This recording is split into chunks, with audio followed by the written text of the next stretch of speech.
side also. Don't be afraid to move this without breaking it, of course.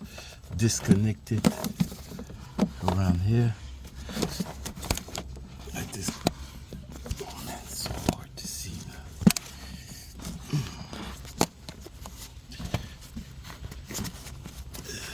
Damn. I disconnected here. This is the tube for the oil going in the turbo right here. So I disconnected here and I moved it a little bit so I can have some space to remove it.